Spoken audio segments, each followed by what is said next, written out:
Kamaráti, zdravím vás zo slnečného a momentálne aj trošku veterného pobrežia v Bulharsku. Tu je Šejk Michal a pomáham obyčajným ľuďom plniť si neobyčajné sny.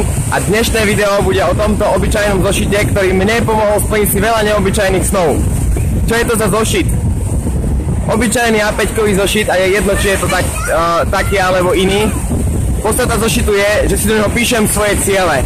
A čo ti odporúčam je, píš si všetky svoje ciele. Na čo je to dobré, nezabudeš na svoje sny. Keď nezabudeš na svoje sny, vieš si ich splniť.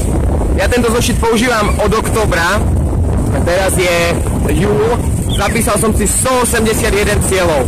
Od toho, čo si kúpiť, kam cestovať, čo chcem dosiahnuť, aj čiastkové ciele, jednoducho hocičo, hociaký, nie také, že umyť si zuby, ale také strednodobé ciele, dlhodobé ciele aj na celý život. No a zatiaľ sa mi podarilo splniť 28 z nich. Čo je sila a krása tohto zošitu je, že on si ich všetky pamätá. A kedykoľvek ho prichádzam na nové inšpirácie a dopisujem do neho nové veci. Keď si robíš takýto zošit, funguje to úplne nádherne, pretože keď nezabúdaš na svoje sny a pripomínaš si ich, o to väčšiu šancu máš, že si ich splníš. A mám k nemu niekoľko dobrých rád. Ako náhle si splníš nejaký cieľ, daj si tam väčší cieľ v tej istej oblasti. Napríklad mal som cieľ prestať piť alkohol. A mal som tam ciele. 30 dní som nepil alkohol, 90 dní som nepil alkohol, 180 dní som nepil alkohol. A tieto mi postupne pribúdajú. To je jedna praktická rada k tomu. A ďalšia praktická rada je, prežívaj tie ciele.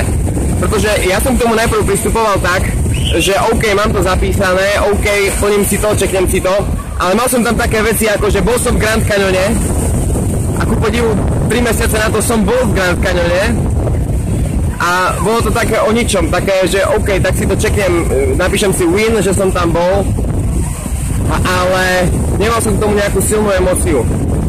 A keď chceš, aby ťa tvoje ciele motivovali, tak si ich prežívaj si ich dopredu, aké to bude, aká bude tá situácia, keď sa ti to splní, keď to dosiahneš. A zrazu, keď pocítiš tie emócie toho, motion, to je pohyb, emócia ťa dá do pohybu a dosiahneš tie ciele ešte oveľa rýchlejšie. Preto zapisuj si ciele, prežívaj to, aké to bude, keď ich dosiahneš. Jeden z mojich cieľov tohto roku bolo dostať sa sprevádzať zájazd do Južnej Afriky. Mal som to napísané, ale už som to mal také prežité, že keď som sa dozvedel, že áno, dostanem sa tam, tak som vyskočil od stola a začal som vykrikovať od radosti.